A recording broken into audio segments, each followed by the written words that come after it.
Hoy tenemos aquí en Entrevistas Vanguardia a Adriana Vargas Uribe, quien generosamente no solamente ha abierto su corazón para contar su historia hoy a la audiencia de Vanguardia, sino ya lo ha hecho también en medios nacionales, una historia de 9 años que hoy en día tiene un fallo judicial en contra de su ex esposo, el cirujano santanderiano Luis Fernando Reyes, por violencia intrafamiliar agravada. Adriana, muchas gracias por estar acá con nosotros.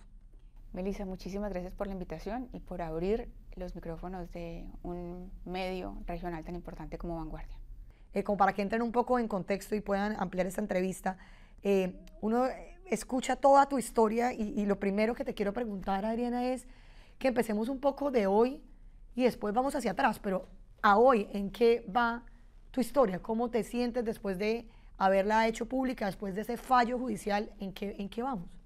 Meli, realmente después del fallo condenatorio en contra de Luis Fernando Reyes, yo me siento como una ganadora, realmente junto con mi hija y con mi hijo Sebastián, por haber logrado demostrar después de 9 años y medio de lucha que lo que yo estaba diciendo era verdad. No fue absolutamente nada fácil.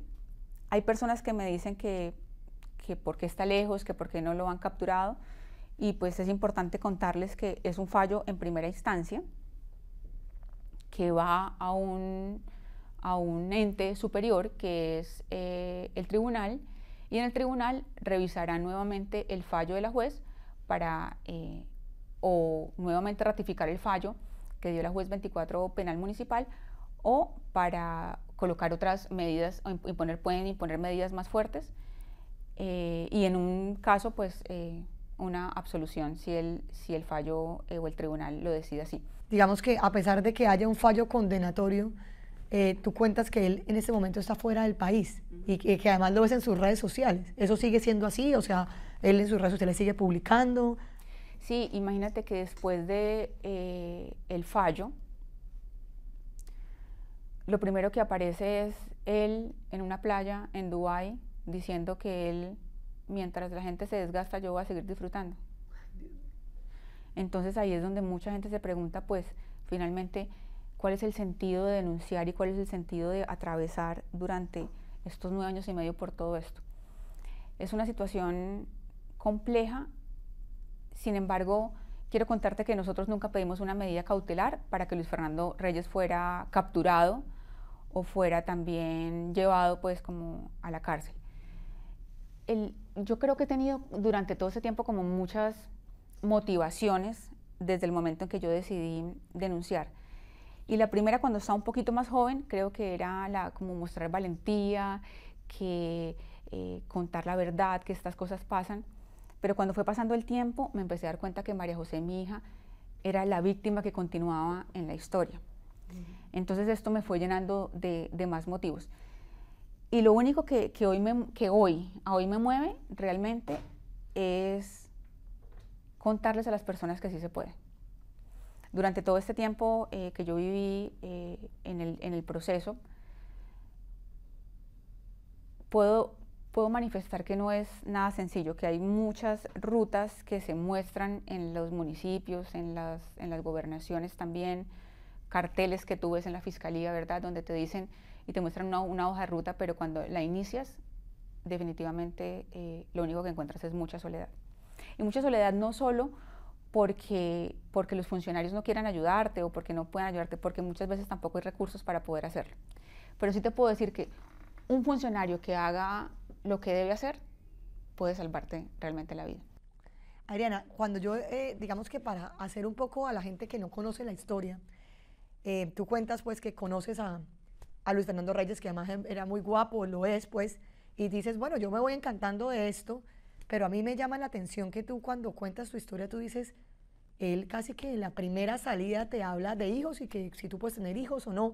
¿A ti eso no te generó una alerta o tú lo normalizaste o cómo lo viste en ese momento cuando él te habla en la primera salida de hijos?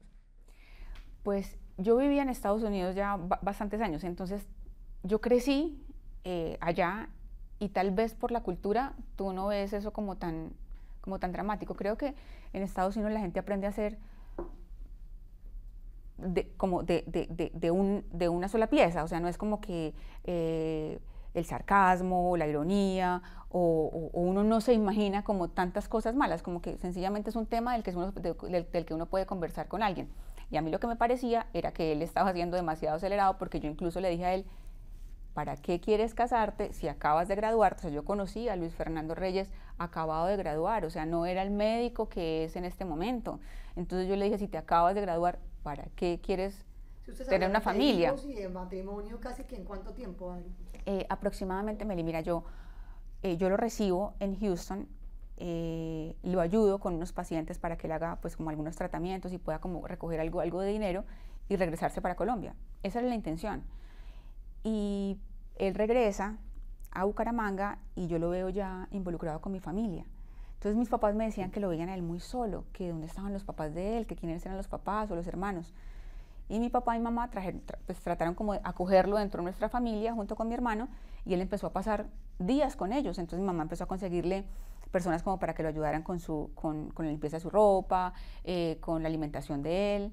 Y poco a poco él empezó, yo creo que a encontrar dentro de nosotros o dentro de la familia mía que estaba acá en Colombia, una familia. Ari, pero ahí yo creo que hay algo importante, y es, porque esto le puede pasar a muchas personas, y en realidad, digamos que es importante que las historias que le pasan a otras personas sean, digamos que un reflejo para los demás, ¿sí?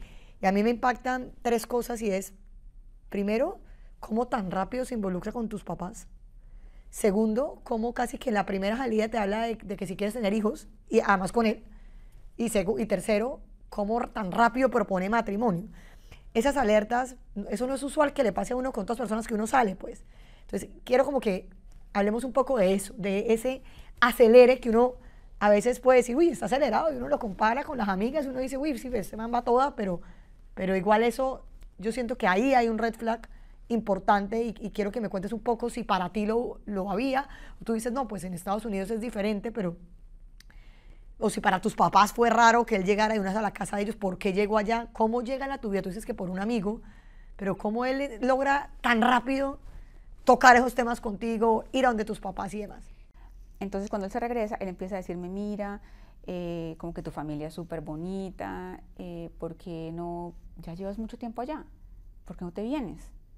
Entonces él dice y habla también que tiene una carrera que prácticamente me podría o contribuir para que yo no me preocupe de pronto por irme, ¿verdad? Salirme del entorno en el que yo estaba para regresar a Colombia, y que él se encargaría totalmente pues de mí. Y es cuando al mes él me dice entonces que nos encontremos nuevamente en Estados Unidos, pero en Orlando. Vamos a un viaje, no en Houston ya, sino nos encontramos en Orlando, y allá él me propone matrimonio. ¿Y tú ahí, cuánto tiempo llevan de conocerse? Yo creo que un mes. ¿Y tú ahí qué sientes? Cuando él llega y me entrega el anillo, pues obviamente hablamos de que yo no me quiero regresar para Colombia, y yo creo que él me lo entrega, y cuando me lo entrega tampoco me dice vente ya. Pero de todas formas, todo lo que sucedió en ese viaje se prestó para que yo quedara también embarazada. ¿Tú te sentías un poco, digamos que presionada por el hecho de que tus papás ya tenían relación con él y te hablaban bien de él y demás? Digamos, yo quería ayudar a Luis Fernando. Yo no lo veía como tan a presión, pero yo no pensaba que era una mala persona. Pero en ese encuentro es cuando a las semanas, Mary, yo te voy a decir algo, yo tuve que ir al doctor, y no tuve que ir al doctor porque me sentía mal, porque me sentía embarazada. Tuve que ir al doctor porque tenía una infección de verdad crónica. Y para tratarme me dice que si tuve algún encuentro pues, sexual, y que para el medicamento que me va a dar me tengo que hacer una prueba de embarazo. Okay. Entonces, al hacerme la prueba de embarazo es cuando me doy cuenta que estoy embarazada, y en ese momento, sola en mi casa, pues me siento a pensar, pues, ¿qué voy a hacer en este momento? Pero ya había una responsabilidad, o sea, ya no puedes decir como que voy a una clínica, tomo una decisión cualquiera. No, yo sabía que era mi responsabilidad también contar con él, llamarlo y comentarle. Y es ahí cuando él empieza a decirme que es que la niña debe nacer dentro de un matrimonio, que es que nos debemos casar ya, y acelerar también una decisión que no era la más conveniente. O sea, él tenía su vida, yo me imagino que él tenía su vida, tenía sus amigos, así como yo también tenía una vida. Entonces en ese momento yo le dije, no, espérate un momento, y también le manifesté por el tiempo que yo llevaba que yo me encargaba también de todos los gastos que tuvieran que ver con los controles prenatales y también el nacimiento de María José en los Estados Unidos. Luis Fernando no tuvo que pagar nada, absolutamente nada, para que María José naciera allá. Entonces, cuando pasan 6 meses, 6 meses yo sola. Ajá, eso te iba a preguntar, el embarazo, pero él estaba pendiente, y, o sea, ¿era una relación normal de novios o cómo? Pero de lejos. De lejos. De lejos. No iba a visitarte ni nada. Nada. Entonces, él a los 6 meses lo que él propone es que el hermano que le sigue se va a casar. Entonces, como que era una oportunidad, de pronto era un evento, una oportunidad para que la familia de él me conociera. ¿Verdad? Pues de un momento como especial. Pues yo le decía que era complejo, porque ya para ese momento tenía por ahí unos 6 meses de embarazo. Llegué, aterricé en Bogotá y él me recibe en Bogotá solo, y me dice que vayamos a ver a su mamá inicialmente. Cuando yo conocí a su mamá, me impresionó mucho el estado emocional de ella. Okay. Ella, en lugar de saludarme y conocerme o conversar conmigo para saber quién era la persona, ¿verdad?, que tenía en su vientre una nieta, era como si quisiera hablar, y ella me hablaba del papá de él y de las cosas que habían sucedido cuando ellos se habían divorciado. Y a mí me pareció súper extraño. Entonces ella solo me quería hablar, y incluso no me hablaba muy bien de lo que había sucedido, y para mí pues era, no, pues yo no sabía cómo ayudarla, ni tampoco quería escuchar eso. Eso sí me impresionó. La primera vez que se veían. Eso realmente sí me causó dolor. Me causó dolor incluso porque ella tenía como un tic también cuando hablaba, y entonces se le movía mucho la cabeza, y yo quedé muy impresionada con eso. ¿Pero sentías como que te estaba como advirtiendo algo? ¿O hoy lo ves así, pues? Ella se veía muy triste, y también una persona muy sola. Nosotros la fuimos a buscar, y ella vivía solita en un apartamento cuidando a su mamá, cuidando a la abuela. Después de que yo ya comparto un almuerzo con ella, fuimos a almorzar con ella, comparto un almuerzo con ella, me queda a mí ese sentimiento sí me quedó, ¿sabes? Y después vamos a conocer a su papá, y llegamos, y su papá ya tiene una nueva familia. El papá de Luis Fernando es un señor que es médico también. Fuimos a donde su nueva familia, allá sí, yo creo que él sí fue más cauteloso, él sí me preguntó quién era yo. O más normal su reacción. Exacto. Esa sí fue una reacción normal. Entonces me empezó a preguntar cosas acerca de mi familia, acerca mío, y conozco a su esposa, empiezo a entender que de esa relación habían 2 niñas, o sea que Luis Fernando tenía 2 hermanitas, medio hermanas, ¿verdad? Y tiene 3 hermanos varones por el lado de su mamá, de su primer matrimonio. O sea, ahí van al matrimonio del hermano, y luego es cuando se casan ustedes en Cartagena. Sí, vamos al matrimonio del hermano, y yo me regreso. O sea, es una visita de fin de semana. Hablan del bebé y todos o sea, ya, digamos que la familia todos sabían que iban a ser abuelos y todo. Es una visita de fin de semana, pero cuando yo me regreso a Houston, porque te digo, me devuelvo inmediatamente, yo vuelvo a plantearle a él que lo pensemos bien, que pues que esperemos. Le insisto a Luis Fernando, le digo, mira, vente a vivir acá. Yo tengo un apartamento, yo lo pago con el trabajo que tengo, yo también tengo un medio para movilizarnos, tú encárgate de estudiar, dedícate a estudiar para que puedas hacer tus steps, y acabemos, pero lejos, ¿verdad?, de todo lo que yo... Adri, cuando tú le planteabas a él eso, como que vamos despacio, ¿él era acosador, como de que no, sigamos adelante, o él qué decía? Yo creo que él lo que quería era que eso se formalizara rápido, era lo que yo veía. Entonces él utilizaba unas palabras o unos temas que a muchas personas de pronto las pueden tocar. Pero recordemos que yo llevaba 11 años viviendo por fuera, entonces él usaba cosas conmigo como que es que la niña debía nacer dentro de un matrimonio. Y sí, pues, puede ser lo ideal, ¿verdad? Puede ser como con lo que todas las mujeres sueñan, ¿verdad? Pero a mí eso no me presionaba. Entonces él tenía que recurrir a mis papás nuevamente para decirles que él quería que la niña naciera bajo la bendición de Dios. Okay. Entonces, finalmente lo que decidimos es que él decía que tenía que ser antes de que naciera, y yo no quería, porque fui a una boda de 6 meses de embarazo, mi embarazo seguía avanzando. Entonces decidimos que nos casábamos en diciembre, cuando tenía aproximadamente 8 meses de embarazo. El día antes de la boda compartió él con su familia completamente, yo compartí con mi familia. Estaba muy triste, Meli. ¿Tú? Estaba en la peluquería, y allá donde uno lo arreglan, con los ojos llorosos completamente.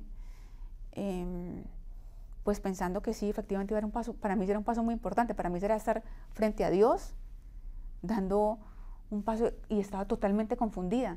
Además, pues antes de dar un paso frente a Dios y asumir esto, uno tiene que cerrar ciclos y tiene que cerrar todo lo que uno tenga embolatado, y además habían pasado muy pocos meses, entonces tenía que cerrarse, y lo primero que tenía que cerrarse era una relación que yo llevaba y que yo ya había terminado.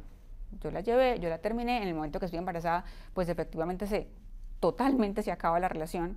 Yo envío un mensaje de texto por BlackBerry y yo le digo a él en inglés, gracias, sobre todo, Mel, gracias porque vivir en Estados Unidos no es sencillo, no es nada sencillo, y yo siento que él fue una persona que me tendió la mano y yo siempre tendré agradecimiento por esa persona. Entonces yo le dije que gracias y le conté el paso que iba a dar esa noche. Y no de inocente, ni de mala, ni de lo que la gente quisiera pensar. Así como yo le envié, yo dejé mi BlackBerry encima de la mesa de noche. Encima de la mesa de noche, donde ese día iba ya a pasar mi noche de bodas con Luis Fernando. Incluso la asistente de esta persona, de este exnovio mío, me había estado escribiendo y me había dicho que qué pasaba conmigo, que dónde No, tú hiciste estaba. ghosting, el de ahora. Exacto. Entonces ella me dijo que él quería saber de mí. ¿Qué pasó? Entonces al yo también ver que quería saber de mí, que de pronto se apareciera en algún momento, que algo fuera, claro, yo también sentí esa presión y yo dije, no, yo no quiero involucrar ya nada de esto, sencillamente tengo que decir lo que sucedió para que él de pronto dejara de pensar, ¿verdad? Que podría buscarme o que podría reencontrarse conmigo de alguna manera. Así es como esto sucede y yo me voy a casar. Dejas tu celular en la mesa de noche y ahí no pasa nada. Y me voy, o sea, yo no consideré que ese mensaje era para que en 15 días nos vemos y tranquilo, espérame acá un poquito. No, no era absolutamente nada de eso. Y al día siguiente yo me despierto y me voy como a compartir con personas que estaban como en la piscina. Entonces yo me voy como a compartir con los otros familiares que estaban ahí en la piscina. Eran poquitas personas, eran por ahí unas 11 personas con las que estábamos. Cuando de pronto veo a mi papá diciéndome que se va, no regañándome, no nada. Entonces yo me quedo como que ¿qué te vas? ¿Por qué te vas? Pensé que cualquier otra cosa, me imaginé que había sucedido algo, que tenía que regresar a Bucaramanga. Pero cuando nos vamos para la habitación, él me dice así, ¿por qué le hiciste eso? Nada, él tampoco me deja ni siquiera hablar. Yo trato de decirle que me dé el teléfono se desaparece, el teléfono lo coge Luis Fernando. Okay. El teléfono se desaparece, yo me quedo sin BlackBerry. Okay. O sea, como para decirle, ven, te lo explico, ven, te lo traduzco, muéstrame y hablamos de esto. No. Te cuento la historia, mira, esta es una relación que yo tenía. El teléfono me lo quita Luis Fernando, o sea, el teléfono se queda Luis Fernando con él. Entonces, nada, yo frente a las personas que estaban ahí, pues mi papá se va, me morí del dolor, y a Luis Fernando ni siquiera le importó como que, bueno, compartamos con la gente, ¿qué hacemos ahora con estas personas? Mi papá yéndose. Entonces él lo único que hace es decirme que salgamos de la reunión y que yo me siente con él por horas a contarle exactamente cómo había sido esa relación con él.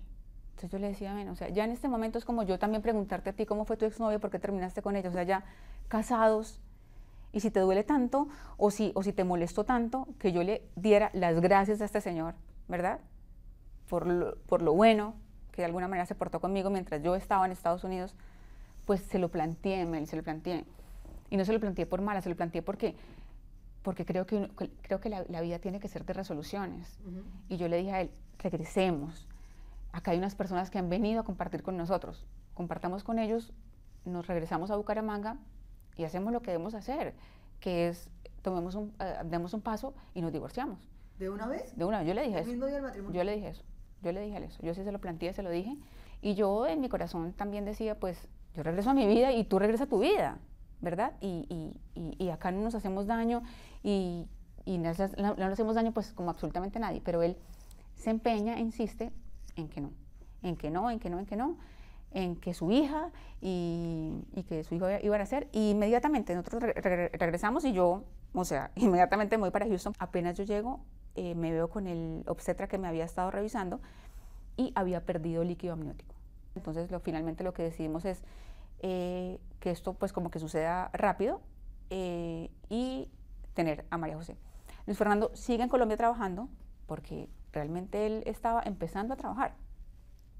Entonces él se queda y llega el día del parto. Entonces, cuando ya regreso yo finalmente, después de tener ya a María José, resulta, Meli, que yo le pregunto a Sebastián, que es algo importante para decirte, le pregunto a Sebastián que si se quiere venir para Colombia conmigo y él me dice que no. O sea, él ya conoció a Luis Fernando, él había compartido con Luis Fernando en Houston, y yo le pregunto al niño que no y... ¿Por qué? ¿Tú le dices por qué? No, entonces yo, total respeto, ¿verdad?, por él. Él me decía que no, que se quería quedar en Houston con su papá y con su abuela. Tú no tienes idea de lo que yo sentí cuando me separé de mi hijo en Houston. Yo me vine llorando, pero respetando esa decisión también del niño, ¿verdad? Y sabiendo que estaba con su papá y con su abuela. Pero pasando unos días, pocos días, la abuela me llama y me dice, mira, Sebi me dice que le falta respiración, que se siente ahogado, que se siente triste, que siente como que le duele el pecho, y dice que se quiere ir contigo. Entonces es cuando... es cuando llega. Es cuando mi papá va a buscarlo a Houston y el niño llega. ¿Verdad? Vivíamos en la casa de mis papás porque él tenía un apartamento en arriendo, pero un apartamento muy chiquito, o sea, un apartamento para él, en el que él estuvo viviendo todo el tiempo. Entonces yo le dije, quedémonos en la casa de mis papás mientras buscamos, mientras tú también, pues, tienes, ¿verdad?, recursos para de pronto irnos a vivir a algún otro lugar. Entonces, estando en la casa de mis papás, dime quién también se va a portar mal, Meli. Pues él seguía el conducto, claro, ¿verdad?, de respeto, llegaba a la casa de mis papás después de trabajar, yo estaba ya con los 2 niños, y en un momento, entonces está planteado que nos vayamos entonces ya donde mis papás, porque él siempre me hablaba como que, bueno, pero ya, o sea, pero como que destétese. Y yo, pero si la idea era que me viniera para Bucaramanga, para compartir con ellos, porque ya llevaba muchos años por fuera, entonces yo le decía, no entiendo por qué me estás diciendo eso. Y nos vamos finalmente con los niños para una casa, y allá es cuando empieza realmente ya el calvario, porque él empezaba entonces se iba a trabajar, me dejaba entonces con los niños, y empezaba a decir qué iba a hacer. ¿Usted qué va a hacer ahorita? Y yo le decía, pues qué más que estar con estos 2 niños, pero entonces él es a que no me conectara con nadie, a que no hablara con nadie. Aislarme completamente. Y en un momento me pide las claves de las redes sociales. En ese momento era Facebook, en ese momento Instagram, creo que eso como que no existía. Y yo le dije como que me pareció súper extraño, pero te digo que yo no lo veía como un nivel de violencia. Yo te lo puedo decir, como muchas mujeres a veces no perciben realmente todo lo que les está sucediendo. Entonces yo se las doy y él, pero con total ligereza, empieza a bloquearme personas, y cuando llegaba, él revisaba la actividad que había tenido también en la red social, a ver cuánto tiempo había estado conectada y con quiénes había interactuado. O sea, control absoluto, y tú empiezas a perder también como tú esa libertad de una persona normal, pues. No, y que en Houston yo trabajaba como analista en una compañía de petróleos, entonces el tema mío era realmente muy del teléfono, era muy de responder inmediatamente, era lo que yo había aprendido en el tiempo en el que crecí allá. Entonces para mí el celular pues era importante, era algo primordial en el sentido de la inmediatez, sobre cuando alguien preguntaba algo, sobre cuando alguien decía algo. Y en ese momento, un día, me rompió el teléfono. Cuando él no le gustaba algo, empezaban ya entonces insultos, me decía que claro, que entonces, que como usted viene de una vida tan loca, y yo decía, ¿vida loca? No entiendo por qué la gente cree que es que en Estados Unidos la vida es loca, o sea, por películas. Entonces yo le decía, pues loca de qué, o sea, yo no me encanta estar en la calle, no me encanta estar, ¿verdad?, como en fiesta. ¿Por qué me empiezas a decir eso? Y él empezó a darse cuenta que eso me hacía daño. Empezó como a estudiarme, a ver que eso me hacía daño, de que por qué estás diciendo algo que no es cierto, y que me frustraba más o menos. Entonces que yo quería demostrarle, pero ¿por qué me lo dice? Entonces ahí él cogía y empezaba a decirme más y a decirme más y a decirme más. Él empezaba como a estudiarme de alguna manera. ¿Y tus papás ahí, ustedes estaban bien cercanos a ellos o te vas a separar un poquito? Nos habíamos ido para Cañaveral. Mis papás viven acá en el área metropolitana, en Bucaramanga, nosotros habíamos ido para Cañaveral. Entonces mi papá y mamá iban todas las tardes a mi casa. A verse la niña, exactamente. Bueno, y Adri, ahí viene el tema que tú empiezas a querer trabajar y él a decirte que no puedes trabajar. Exacto. La idea de empezar a trabajar, yo pienso que no fue solo porque ahí voy a querer trabajar ya y que ya tuve a mi hija, no.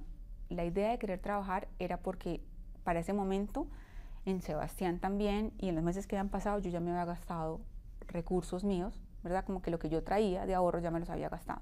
Ok, entonces tienes que aportar. Entonces yo necesito, no, Meli, yo en ese momento cuando yo necesito trabajar es porque yo necesitaba buscar la manera para no decirle a mis papás, sino la manera de cómo comprar unos tiquetes aéreos y cómo irme para Estados Unidos. Ahí tú ya empiezas a querer ya acabar con eso. O sea, eso no fue como que me aguanté, que me insultara y me reinsultara y me toteó el teléfono y yo digo, me sigo quedando callada. No, yo desde muy al principio de toda la situación, yo dije, yo necesito irme, ¿verdad? Irme y lejos puedo tal vez de alguna manera resolver esto, ¿verdad? ¿Por qué? Porque empecé a ver que todo eso de ser buena gente con Sebastián ya no era tan buena gente. Sebi me dice, mamá, él me decía, mamá, nosotros tenemos una casa, tenemos un carro allá, ¿por qué no nos vamos? Vámonos. 7 años. 7 años me decía, vámonos ya. Y yo le decía, mi amor, no nos podemos ir sin María José. Y él me decía, déjasela a Papo, o sea, déjasela al abuelo, déjasela a Papo, que es mi papá, déjasela a Papo. Y allá la recuperamos, mamá. Adri, en ese momento, digamos que, bueno, en el que uno ya planea y dice, ¿cómo me voy a escapar? ¿Qué voy a hacer? ¿Cómo voy a terminar con esto? ¿Amigas? ¿Hablabas con alguien de esto? Nadie. Porque recuerda que, o sea, yo estudié acá mi bachillerato y me fui. Entonces yo no fui a la universidad con mis compañeros de colegio acá, me fui para Houston. Entonces yo tenía unas amigas porque antes de irme hice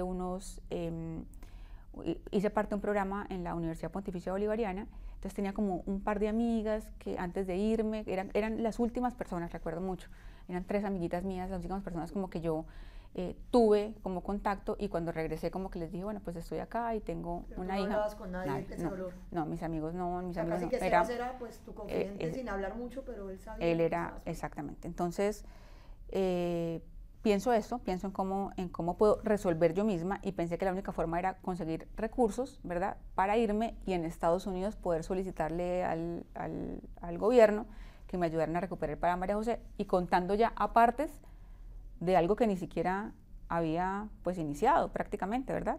Ya María José para ese momento tenía unos mesecitos y ya iba a ir a un jardín. Okay. Entonces yo le dije, no, yo le planteé a él, mientras Majo está en el jardín, para yo no quedarme sola, porque, ¿verdad? Para no quedarme sola, entonces yo voy a trabajar y con eso yo me pago mis cosas, o sea, tú no tendrías que, sí, como que ver por mí, ver por la niña, pero no tienes que ver por mí. Y cuando tú le dices a él, ¿él qué dice? Entonces yo le digo a él eso y entonces él me dice que todas esas lágrimas que yo llevaba y que todos esos dolores de cabeza y todo lo que yo sentía era por el peso de mis implantes. Y él empieza a decirme que hay un doctor muy prestigioso en Bogotá que quiere dejar como ya la cirugía plástica y que quieren ahora concentrarse en tener como una fábrica, ¿verdad?, de implantes mamarios, que él está trascendiendo con eso y que lo invitó a una visita a esta nueva planta de los implantes. Entonces que él le va a decir al doctor que le regale unos de muestra para verlos y que él los trae, que esos son los que me va a colocar. O sea, casi que la cirugía era una condición para que pudieras trabajar. Yo también sabía que al hotel no le podía decir, sí, empiezo la siguiente semana. Entonces yo le digo a él que el amigo que nos presentó o que el doctor que me colocó los implantes inicialmente, que fueran los doctores que yo pues como que reconocía o conocía, pues que me hicieran la cirugía. Entonces para mí era, listo, quítemelos, que yo me voy, ¿verdad? Que yo trabajo y me voy. Entonces, resulta que él me dice a mí que no, que porque ellos, que tiene que ser él el que me los cambia. Además, el cirujano y tú como esposa, pues uno dice, pues también, ¿cómo voy a meritar? Y te digo que para ese momento yo no sabía que en la ética médica no se pueden operar los familiares así de directos, como de la esposa, o como la mamá, o como el papá. Y yo llego allá, pues, a la clínica normal. A mí no me hicieron exámenes preanestésicos, ni nada de esas cosas, ni nada. Yo llegué realmente a quitarme unos implantes y a recambiármelos y ya. Él me dijo que a las 11 de la mañana yo podía ir a recoger a María José. O sea, tú te levantas y vas, y yo, con la decisión mía de irme a trabajar, yo era, ok. Lo que digas. Hasta las 11 de la mañana esto se acaba. prácticamente. Son las 6:30, de las 11 de la mañana yo ya estoy fuera de toda esta exigencia que él me estaba solicitando. Yo salgo de la cirugía vendada, revendada, con un dren, nos vamos para la casa y en la casa es donde empieza realmente todo. Empiezo yo a tener un dolor muy fuerte en el brazo izquierdo, él estaba acelerado, lo que te digo, que no me bajaran de mis papás, que me fuera para la casa ya, Nadie podía saber. que nadie supiera nada. No paramos, como te digo, en ninguna droguería como para comprarme a mí ni un antibiótico ni un analgésico y que me fuera a encerrarme en la casa. Entonces empieza el dolor del brazo y van pasando los días, oye, y el brazo no lo puedo levantar. Primero el brazo me dolía, primero era dolor. Después era como cuando se te duerme el brazo. Y el brazo dormido, dormido, dormido, eran como unos corrientazos. Ya pasando los días yo le dije a él que por favor, que yo no aguantaba más ese dolor. Íbamos a desayunar, él estaba desayunando y él me dijo no coma nada y vámonos para la clínica. Ingreso nuevamente al quirófano y ahí me encuentran, Meli, un nervio que es el responsable de la sensibilidad, estaba cosido con una sutura. No sé en cuántas ocasiones a un médico se le cose, ¿verdad? Un nervio como estos. Y hoy lo digo porque puede ser que dentro de todas las decisiones que él tomó en ese momento, cuando me practicó la cirugía, pudo haber sido un error cometido mientras él estaba planeando todo lo que él hizo. Y él empezó pues a plantear como excusas, mi papá no sabía, mi mamá tampoco sabía absolutamente el resultado de lo que había sido la cirugía. Ni siquiera sabía que había habido cirugía. No había, exactamente. Entonces yo estoy trabajando, llevo creo que un poco más de un mes de estar trabajando. Esa noche, cuando yo llego a las 10, pasadas las 10 de la noche, cuando me voy corriendo para la casa, yo trato de abrir la puerta con la llave y no sirve no servía la llave porque tenía candado desde adentro. Entonces yo timbro, le toco y él más o menos me abre la puerta un poco nomás y me dice que me largue, que me vaya y que vaya ya y disfrute pues en una habitación y muchas palabras de verdad como degradantes. Entonces yo solo le pido a él que me deje entrar porque estaba muy cansada para quitarme mis zapatos y poder acostarme a dormir. Y que mañana habláramos. Entonces ahí él empieza a insultarme, y yo que digo, para que no me insulte más, yo me voy a dormir en la habitación de la niña. Me voy a dormir en la habitación de la niña y él me dice que no, que me pare, que me tengo que ir a dormir con él. Entonces yo le dije, pues como que cálmate, acuéstate a dormir ya. Nos acostamos a dormir, pero pasan horas, pues 10:30, nosotros tenemos un vuelo temprano en la mañana, pasan horas, entonces yo lo que digo es, no nos vamos a llevar esto, o sea, no vamos a un viaje en medio de todo esto, vete tranquilo para tu viaje a Bogotá. Y él me dice, ¿se quiere quedar acá haciendo cosas? Entonces yo sencillamente dije, entonces me voy y cojo a María José, me escondo en el baño y él empieza, primero, apúrele, y yo allá encerrada sin salir, empieza a golpear la puerta del baño, ya Luis Fernando es un hombre muy grande, ya yo, después de tantas patadas, yo dije que iba a tumbar la puerta, de verdad. En ese momento, pues Meli, yo vuelto a ver a María José, y María José muy chiquita, yo la veo y yo digo, no, pues esto no salió, no lo vamos a lograr, vamos a ver qué pasa. Entonces yo quito el seguro nomás. Quito el seguro con esta adrenalina que él también tenía de haber estado golpeando, me agarra muy fuerte y me está ahogando. Y me empieza a pegar contra la división de vidrio del baño. O sea, él ahí no tenía como un nivel de conciencia puro, digámoslo así. Entonces él me empieza a insultar. Me dice, hijo de puta. Entonces cuando él me dice esto, agarra a la niña, veo que se la está llevando, entonces yo me voy corriendo para la puerta de la casa y le digo, de acá, o sea, en este estado, no sale nadie. Y él empieza a darme patadas, a cogerme el pelo y me dice, quítese señora, quítese. O sea, los golpes que María José vio, no los vio en un video que aparece ahí, sino los vio desde que es un bebé. Él me pateaba con María José en los brazos.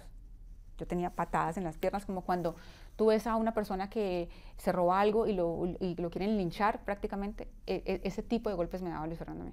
Entonces, teníamos una empleada, una señora que nos ayudaba en la casa, y ella en ese momento, mientras todo eso está pasando, ella llama a mi mamá y le dice, señora, véngase porque acá está ocurriendo una tragedia. Mi mamá llega, entonces yo hablo solo de que me traigan a María José, y mi mamá me dice, hablamos con los del CAI, que mi mamá llega, incluso con ellos, porque nosotros vivíamos ahí cerca de un CAI, llega con ellos, y dicen, no, usted tiene que reportar esto, y nosotros tenemos que llevarla, decían así. a que usted lo reporte a medicina legal.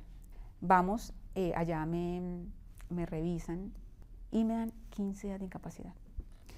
Entonces yo me voy para la casa, yo me recuesto, y cuando yo me recuesto, como que también se baja la adrenalina, que yo también como que se baja, pero cuando yo me voy despertando y cuando empiezo también a ver eso, veo unas cámaras que estaban instaladas en mi casa. Yo no tenía acceso a las cámaras, yo tenía o sea, en la casa era una pantalla como la que tú ves donde las porterías, ¿verdad? Entonces tuve la pantalla y ese tenía la posibilidad de grabación como de 24 horas, ahí. Y había otra cosa que es como la memoria, y el acceso lo tenían en el celular. ¿Tu mamá ahí ya no estaba contigo? ¿Estabas tú sola? Mi mamá ahí no estaba conmigo, y en ese momento en la puerta llega Luis Fernando, cuando yo estoy mirando la pantalla. Entonces lo que él hace es como que él otra vez a culparme, como que ¿sí se da cuenta de lo que usted ocasiona?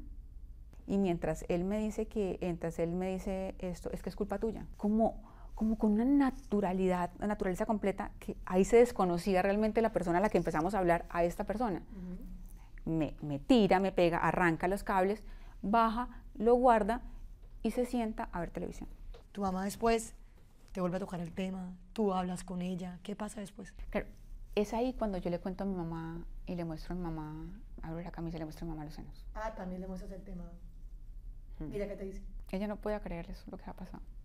Y tampoco creía como lo que cualquier persona le puede preguntar, ¿cómo accediste a algo como eso? O sea, ya se da cuenta que aparte de la violencia que ella ya sabía por la empleada, pues había otro tipo de violencia, lo que había pasado con tus senos. Entonces, ella lo que me dice es que no le podemos contar a mi papá.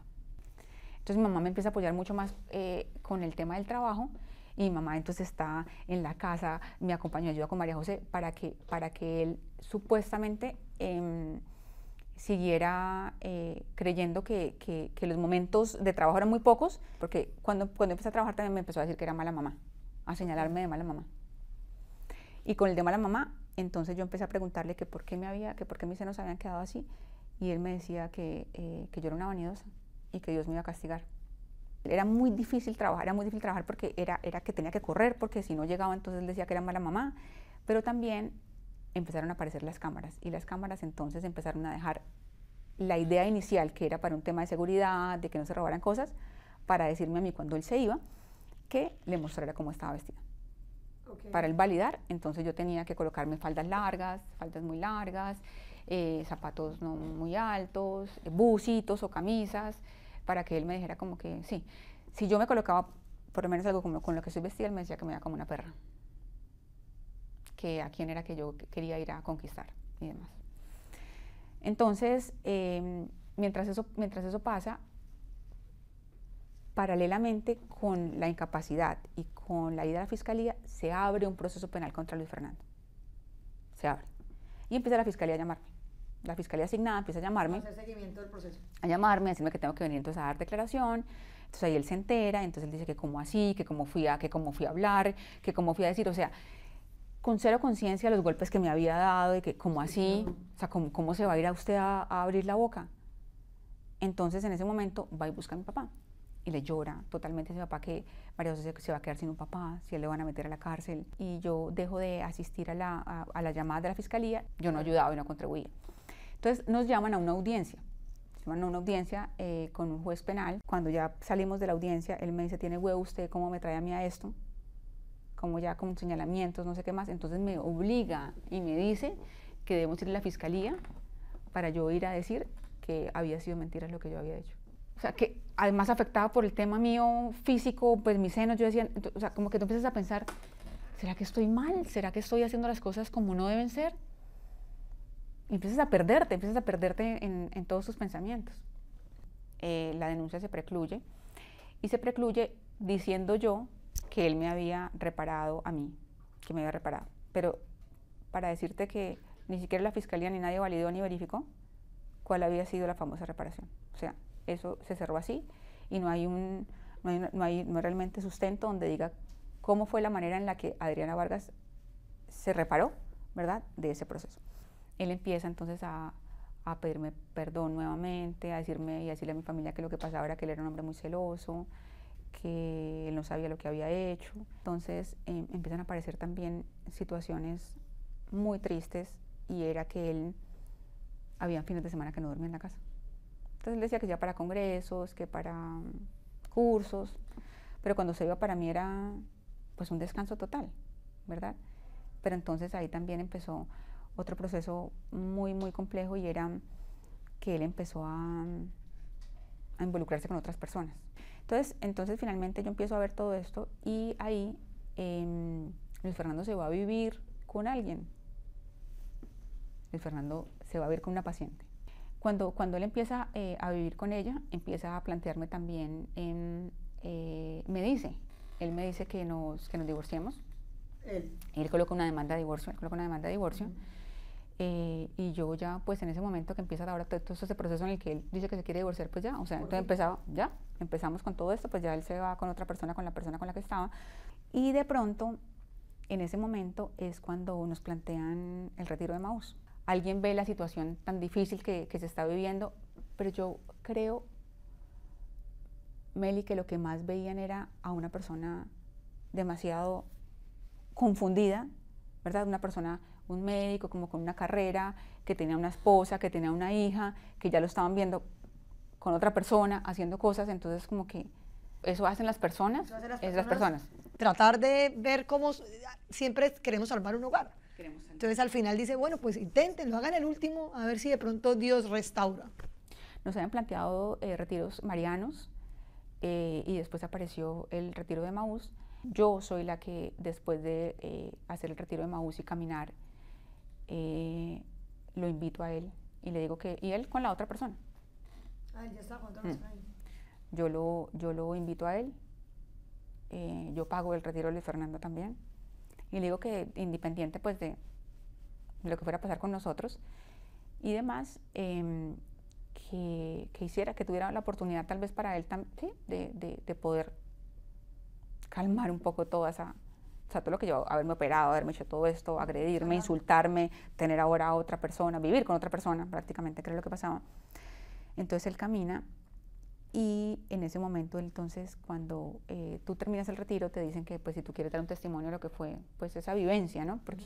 Pero él inmediatamente se postula para dar su testimonio en la ceremonia de cierre de su retiro, y manifiesta, de verdad, eso fue demasiado emotivo, grabado, tengo grabaciones de muchas personas que me lo compartieron, donde él dice que él es cirujano plástico, pero que Dios ese día le hizo una cirugía a él en su corazón. Y yo estaba ahí acompañando el retiro, porque las mujeres acompañan el retiro de los hombres cuando ya es la ceremonia. La ceremonia me llama delante de todo el mundo, de todas las personas que conocemos o que ya eran parte de nuestra como comunidad de Emaús, y pues yo paso adelante, cómo no va a pasar y cómo no voy a decir, no, yo no voy adelante. Entonces ella me pide perdón delante de todos, y pues entonces queda él como el milagro hecho, ¿verdad? Realmente para esta familia y para este hogar dentro del retiro de Emaús. Y yo creí. Y Luis Fernando retira la demanda de divorcio, regresa a la casa, empezamos un tiempo que para mí fue muy lindo, porque entonces asistíamos a eucaristías, hacíamos rosarios.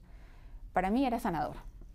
Yo no sé para él cómo fue, pero para mí fue un... Y genuinamente creías que iba a ser, Adri, ¿y cuánto tiempo pasa después de todo como esa parte de Emaús y los padres y demás, para que él vuelva a mostrar que no había cambiado? Pues, mate que no pasa mucho. Resulta que Luis Fernando camina, y entonces nosotros fuimos muy, muy, muy, muy bien acogidos dentro de la comunidad de Emaús. Pero fue más acogido él que yo. O sea, era como que la gente quería más ayudarlo como a él, o tal vez porque ellos lo escucharon a él hablar. Entonces los padres eran muy cercanos a él, y entonces tenía guía espiritual. Pero Luis Fernando seguía mostrando de todas formas comportamientos indiferentes, medio guaches, o sea, como que era todo bueno, pero siempre era bueno frente a las personas. Fernando está haciendo su maleta para irse para el retiro muy temprano al día siguiente. Yo entro al closet a sacar mi pijama, y empieza ahí a decirme, ¿de qué habla? No tengo ni idea, yo no sé, no tengo ni puta idea de lo que usted está hablando. O sea, ya empezó a escalar también su repertorio, y yo estaba muy impactada. Yo le decía, ¿qué te pasa? O sea, te vas mañana. Yo decía solo, ya está con otra persona. O sea, acá ya, esto ya Sí. Eso ya el deterioro, eso ya no está dando para más. Otra cosa era que yo tenía mucho miedo de quedar embarazada nuevamente, porque, o sea, yo sabía que podía soportar, ¿verdad? Lo que estábamos viviendo con mi niña, pero no me imaginaba otro ser humano, o sea, ahí, ¿verdad? Entonces él era a que yo quedara embarazada, que yo quedara embarazada. Entonces yo vivía nuevamente con laceraciones, sangraba después de que teníamos relaciones, sangraba por días, por lo fuerte que me hacía, porque me decía que yo tenía que quedar marcada. En una ocasión, de un episodio de estos que es incómodo de hablar, yo tuve un episodio de una infección, y cuando me olió esa noche, que me decía que tenía que olerme, cogió un tarro de agua oxigenada y me lo metió dentro de la vagina. O sea, volteó todo el tarro de agua oxigenada a ver si así me pasaba entonces la infección que tenía. Yo ya, además de golpeada, además de todo eso, sentía aparte de todo que estaba con otra, o sea, ya más débil, más violentada. O sea, yo ya no sabía ni siquiera quién era yo, realmente, te voy a decir, o sea, ya no sabía ni siquiera quién era yo. Fernando finalmente se va para su retiro, vuelve otra vez como un hombre bueno, a pedirme perdón nuevamente después de haber vuelto a hacer ya su retiro de servicio y a decirme que él no sabía realmente lo que pasaba, lo que él hacía. Ahí empieza él a decirme que lo ayude. En ese segundo retiro me dice que lo ayude, por favor, me invita a tomarme un café. Yo me encuentro con él y él me cuenta cosas bastante delicadas. Me empieza a contar por lo menos que a veces está haciendo o haciendo algún tratamiento, ni siquiera una cirugía, sino haciendo un tratamiento, y de pronto estaba teniendo relaciones sexuales con esa persona.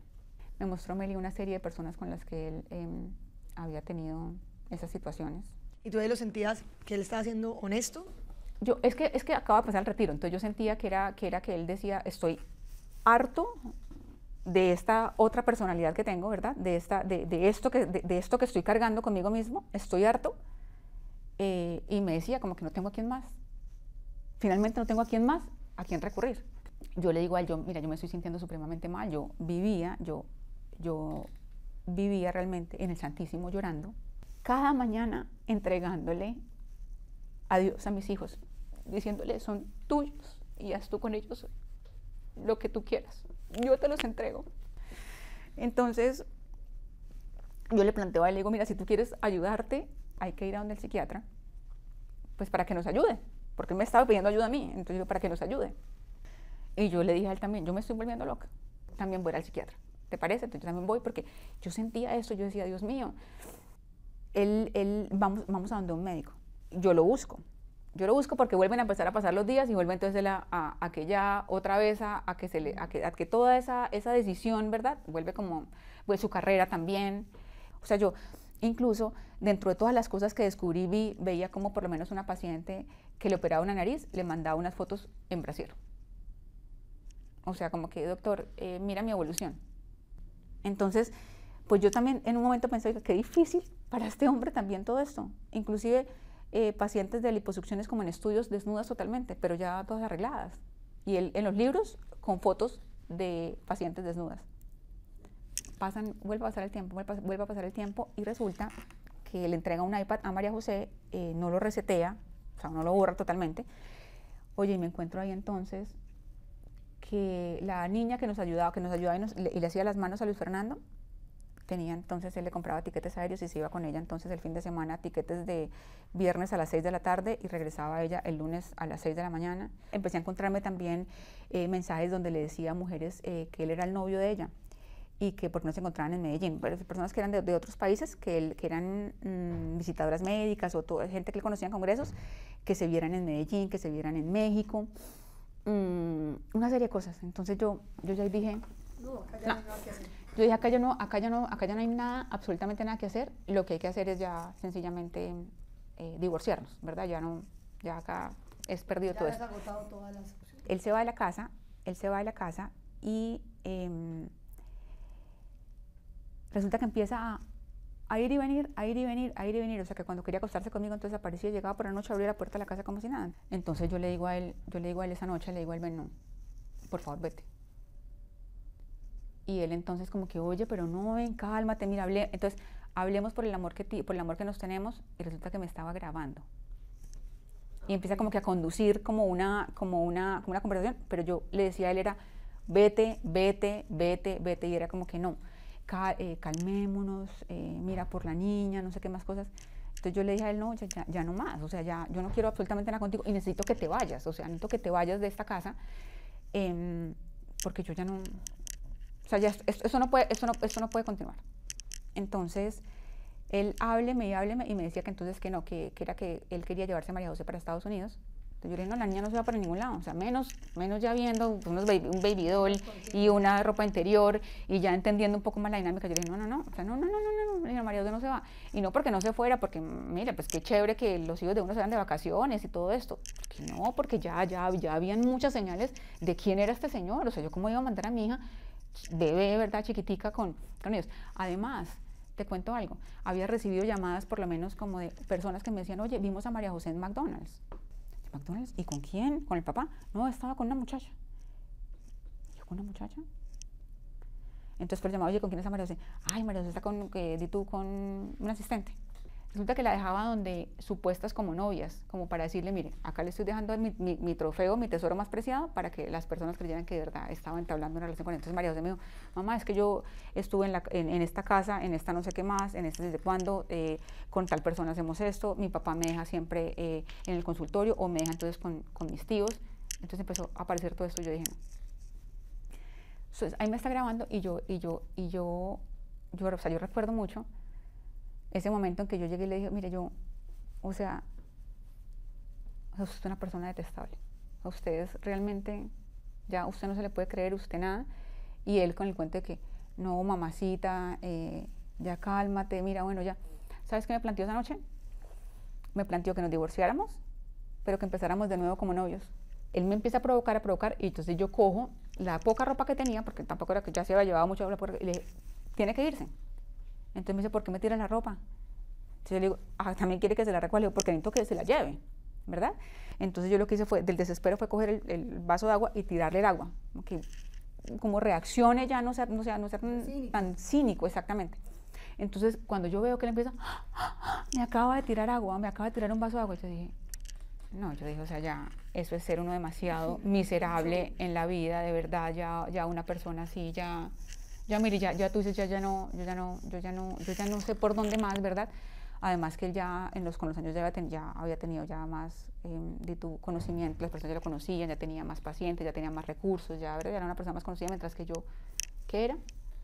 Una persona que había dejado de trabajar, que sencillamente estaba mal operada, con una desfigurada en mis senos totalmente, viviendo todo esto, confiando que Dios nos iba a ayudar a hacer ese milagro.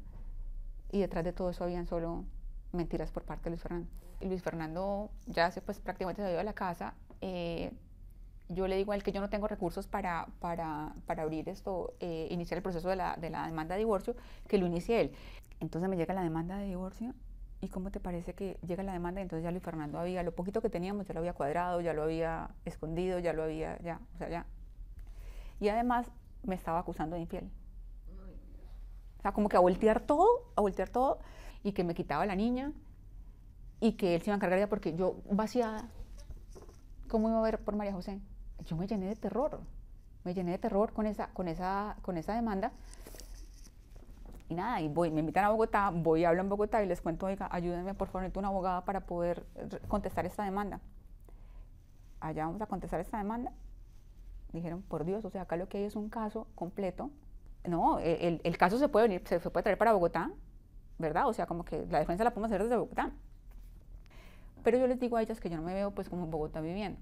Empieza una campaña desde la Secretaría Distrital por oficio en Bucaramanga, y empiezan a activarse una cantidad de cosas que se llaman como alertas violeta, digámoslo así, que se dio por 2 personas en Bogotá que me quisieron escuchar.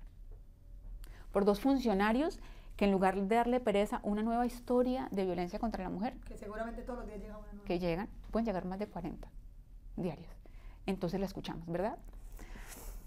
La fiscalía dice que Luis Fernando es culpable y lo llaman a una imputación de cargos, a imputarlo, a decirle, venga, hemos encontrado que usted es culpable y le imputamos cargos por violencia intrafamiliar.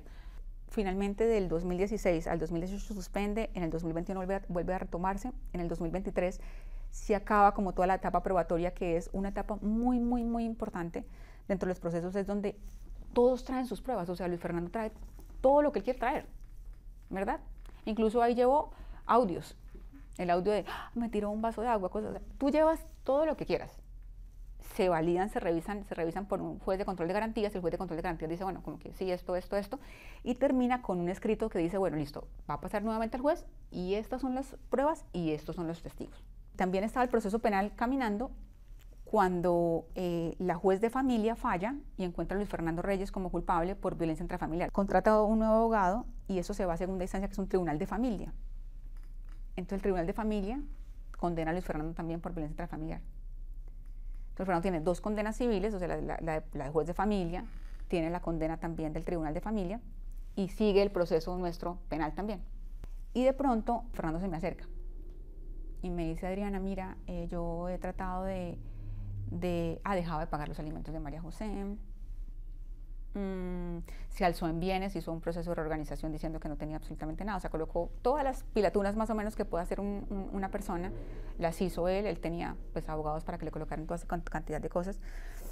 Entonces se me acerca y me dice, nosotros solo teníamos, como que lo único que quedaba era como un bien, como un edificio, entonces pero el edificio tenía unas medidas cautelares por un juzgado de familia.